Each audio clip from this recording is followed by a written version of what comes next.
থাকার পরেও শুধুমাত্র দালাল চক্রের ফাঁদে পড়ে এবার বিএসএফ এর হাতে আটক বিদেশ ফেরত বা বাংলাদেশের নোয়াখালী এলাকার সোহেল আহমেদ।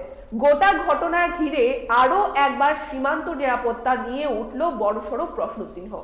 নিজের হাতে বৈধ পাসপোর্ট থাকা সত্ত্বেও শুধুমাত্র কিছু টাকা সাশ্রয় করার ধান্দায় বাংলাদেশ থেকে ত্রিপুরার অবৈধভাবে দালাল চক্রের মধ্য দিয়ে আসতে গিয়ে নোয়াখালী জনৈক সোহেল আহমেদ বিএসএফ এর হাতে ধৃত।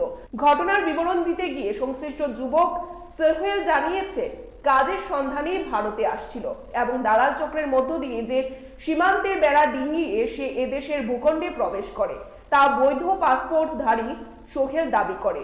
কোন জায়গা? বাংলাদেশ। কোন জায়গা? বাংলাদেশ। বাংলাদেশ কোন জায়গা? বাংলাদেশ নোয়াখালী। কে বেগান আইছো? আসছি কাজের জন্য। কিভাবে আসছো? আসছি বর্ডারে তার কাটার উপরে দিয়ে।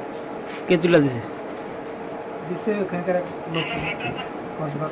তোমার তো পাসপোর্ট ছিল, পাসপোর্ট আসে না কেন? স্যার পাসপোর্ট আসছিল, টাকা প্রবলেম ছিল, আমি মনে করছিলাম হয়তো বেশি টাকা লাগবে, 8-10 হাজার টাকা লাগবে, এই কারণে ভিজা নিয়ে তোমার কে আটক করছে?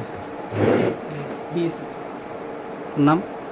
নাম তো জানি না। তোমার নাম কি? আমার নাম সোহেল আহমেদ। বাবার নাম? শহীদুল্লাহ। তুমি কি করো?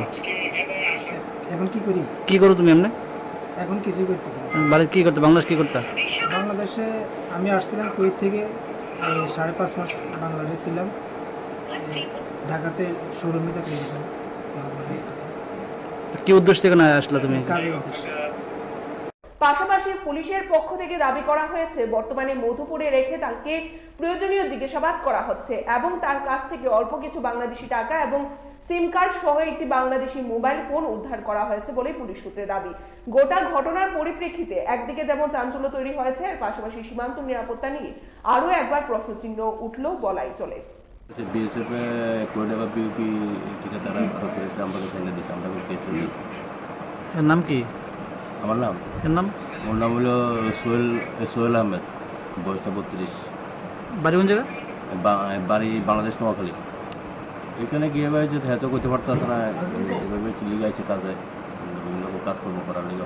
টাকাটা বেড়া ডেঙ্গে আসছে নাকি? হ্যাঁ হ্যাঁ, টাকাটা বেড়া ডেঙ্গে গেছে। ওর সাথে পাসপোর্ট এবং বাংলাদেশ টাকা পাওয়া। এখন কোথায়? থানা আছে নাকি? এখন মধু পিএস আছে। Bureau report, Tripura news 8।